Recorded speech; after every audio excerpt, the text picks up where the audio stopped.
라인을 못 맞추는 칼로스, 상대 압박에 어떻게 토레스, 아이고 아파 캐시, 그냥 못하는 베일리.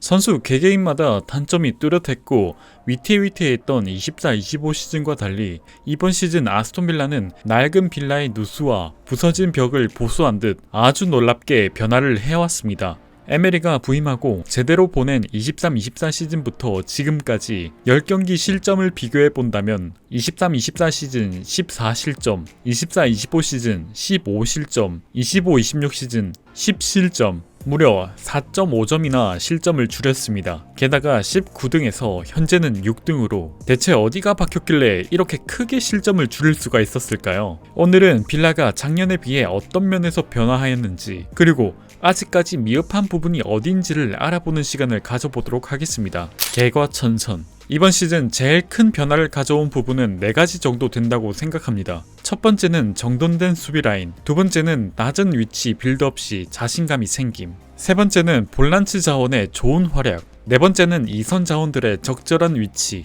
첫 번째인 정돈된 수비 라인은 우리가 알고 있던 23-24 시즌에 정교했던 수비 라인이 다시 부활해 왔습니다. 이거 눈으로만 봐도 다 알겠지만 수치로도 알아보자면 상대팀이 빌라 진영에서 걸린 오프사이드 횟수만 보면 알 수 있습니다. 리버풀전 원정 24-25 시즌 1번, 25-26 시즌 8번, 맨시티전 홈 24-25 시즌 0번, 25-26 시즌 3번, 토트넘 원정 24-25 시즌 0번, 25-26 시즌 6번. 이렇게 극과 극으로 나타난 수치만 봐도 수비 라인이 엄청나게 개선되었다는 걸 알 수 있습니다. 그럼 작년과 수비 라인이 왜 이렇게 달라졌을까요?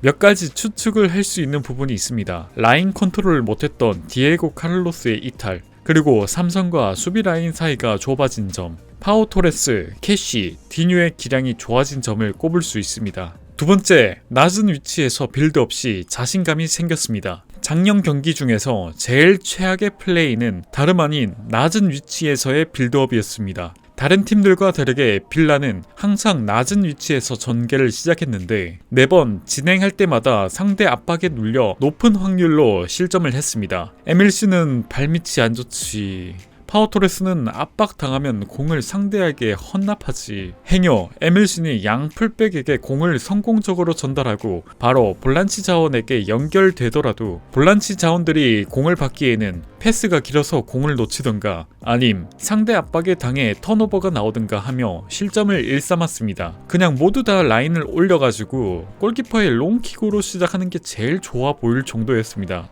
매번 이렇게 실점하는 불안정한 빌드업을 에메리는 대체 뭘 보고 이렇게 고집하는지, 혼자 금광이라도 찾은 건가 싶었던 순간 진짜 금광을 찾았습니다. 낮은 빌드업 자체를 U자 모양을 그리던 빌드업이 우산 모양으로 바뀌면서 상대 압박 쉽게 풀기, 빠른 역습, 체력 소모 줄임, 실점 줄어듦 등등 아주 이익이 될 만한 모든 점들을 다 얻을 수 있게 되었습니다. 심지어 작년에 낮은 위치에서 빌라가 공을 갖고 있을 시 타이트한 전방 압박에 약하다는 점을 알고 이번 시즌도 몇몇 팀들이 빌라 상대로 높은 위치에서 압박을 가져갔었지만 예상과 다르게 전방 압박을 다 풀어내는 것을 당하면서 스스로 비효율 축구를 하는 팀들도 생겼습니다. 이로써 빌라는 이번 시즌 실점률을 엄청나게 줄였고 작년에 최악이라고 꼽았던 점을 이번 시즌 최고의 점으로 개선하게 되었습니다.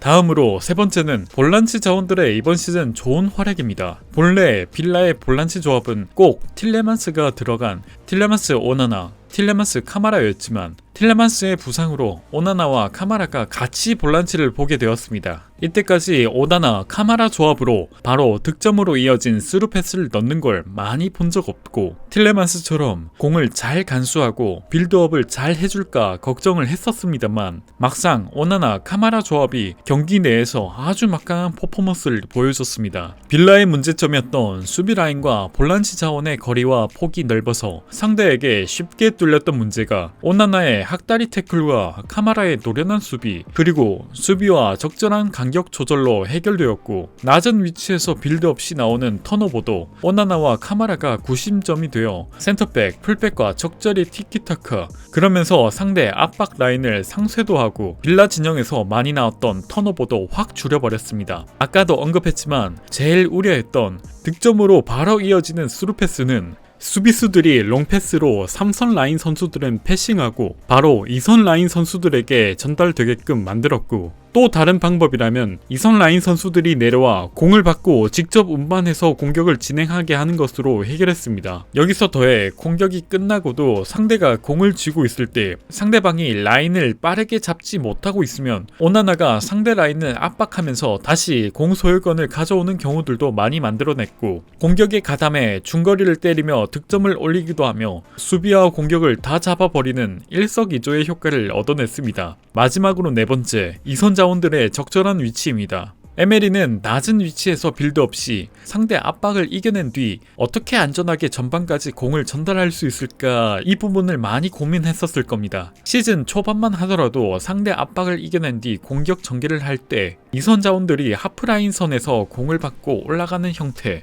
혹은 중앙에 있는 2선 자원들에게 패스를 주고 공격을 시작하는 모습을 많이 보여줬습니다.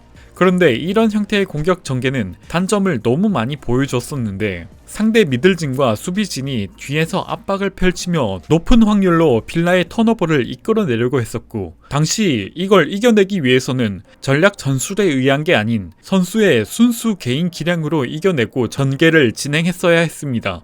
이렇게 한계가 뚜렷하게 나타난 이 전개 방식은 비효율적이다라고 에메리는 생각했는지 썬더랜드전부터 2선 자원들의 움직임을 바꾸는 모습을 보여줬습니다.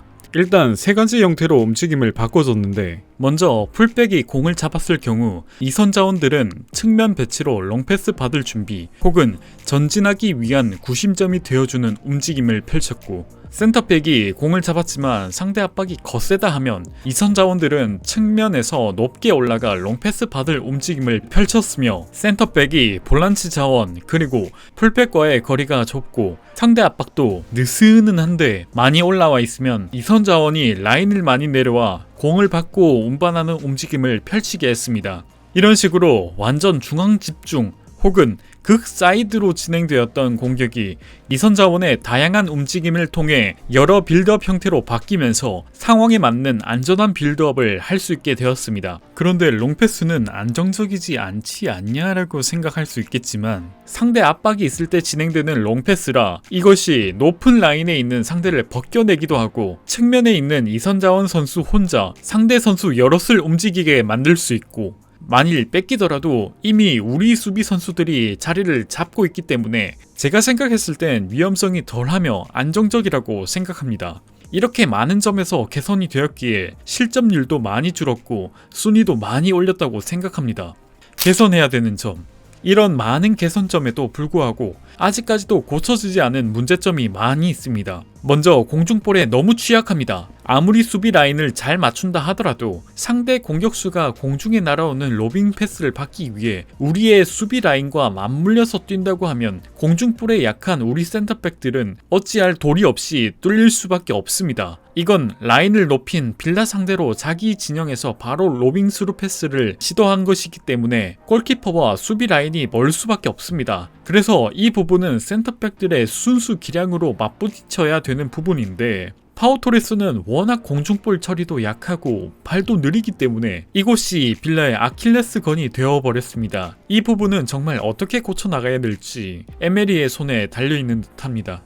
다음으로 중앙에서 골을 넣을 스트라이커가 없습니다. 현재 빌라의 스트라이커는 부진의 늪에 빠진 와킨스밖에 없습니다. 굳이 따지자면 말런도 있긴 하지만 원톱으로서의 역할과 전형적인 중앙 스트라이커의 느낌은 없으므로 현재는 와킨스밖에 없다고 보고 있습니다. 스트라이커가 아무리 연계를 잘 해주고 어시를 잘 넣어준다 하더라도 매번 경기를 이기는 팀들의 득점 현황을 보면 항상 골 잘 넣어주는 스트라이커의 비율이 큽니다.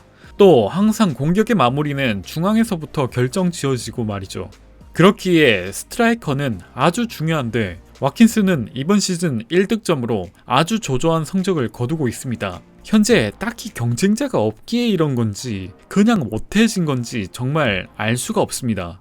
그렇기에 경쟁자 혹은 대체자가 있어야 된다고 생각합니다. 마지막으로 확실한 PK 키커가 없습니다. 축구에서 페널티킥은 단순 맛없고 지루한 득점이 아니라 몰아치는 상대방의 기세를 잠재울 수도, 침체되어 있는 팀의 분위기도 끌어올릴 수 있으며 1대 0으로 앞서고 있는 상황에서의 PK는 승리를 확정 지을 수도 있고, 반대로 1대 0으로 앞서 나가고 있는 상황에서 PK 실축으로 분위기가 다운되어 역전을 당할 수 있는 아주 강력한 힘을 가진 규칙입니다. 이 PK는 반드시 성공시켜야지 어느 경기든 이길 확률을 높일 수 있는데, 당장의 맨유 같은 사례만 봐도 알 수 있습니다. 맨유 같은 경우 25-26 시즌에만 3번의 페널티킥을 얻었었는데, 풀럼전에서 브루노 페르난데스가 PK 실축을 하고 1대1 무승부, 벌리전에서 2대2 비기고 있는 상황에서 후반전 추가시간 7분에 PK 득점을 이뤄내며 3대2로 승리, 브렌트퍼드전에서는 1대2로 지고 있는 상황에서 브루노 페르난데스가 PK를 실축하며 분위기 반전을 이뤄내지 못했고, 그로 인해 집중력을 잃은 맨유는 마지막 후반전 추가시간 5분에 실점을 더 기록하며 1대3 패배를 기록했습니다. 이처럼 페널티킥은 아주 큰 역할을 하는데, 빌라도 보면 유로파 볼로냐전에서 1대0으로 이기긴 했지만 쐐기를 박을 수 있는 PK를 실축하는 바람에 주전 선수들을 더 갈아버릴 수밖에 없었고, 고 어헤드 이글 경기에서는 비길 수도 있었던 혹은 이길 수도 있었던 경기에서 PK 실축으로 패배했습니다. 현재 빌라에는 제대로 된 PK 키커가 없습니다. 그나마 잘 차는 선수가 승부차기 포함한 약 78%의 유리 틸레만스 정도입니다. 그 나머지는 고만고만합니다. 당장 아스날만 본다면 대다수 선수들이 80%를 넘는 모습을 보여주고 있고, 맨시티도 이 정도, 맨유도 이 정도, 리버풀도 이 정도, 첼시도 이 정도의 기록을 보여주며 모두 주 키커들의 확률이 80%가 넘는 모습을 보여주고 있습니다. 이젠 정말로 빌라도 챔스권을 도전하기 위해서는 PK 성공 확률 80%, 아니 90%가 넘는 PK 전문 키커를 키워야 된다고 생각합니다. 팬 입장에서 솔직히 언급은 안 했지만 아직 고쳐야 될 점들은 수도 없이 많습니다. 아직까지 아쉬운 공격시 패스미스, 개상의 아쉬운 퍼포먼스 등등. 그렇지만 이 정도의 개선이면 빌라 팬으로서 아쉬움보다는 기쁨이 더 큽니다. 작년만 생각하더라도 라인 제대로 맞추지도 못했고 전략 전술이 간파당했는데도 계속 중앙으로만 공격하고, 이런 문제점들이 24-25 시즌 때 시간이 지나더라도 크게 개선되지 않았었기에 25-26 시즌도 24-25 시즌처럼 시즌 중 문제점들을 해결하지 못할 것이라고 생각을 많이 했어서 시즌 초반 성적을 그대로 끌고 가지 않을까 걱정을 많이 했었습니다.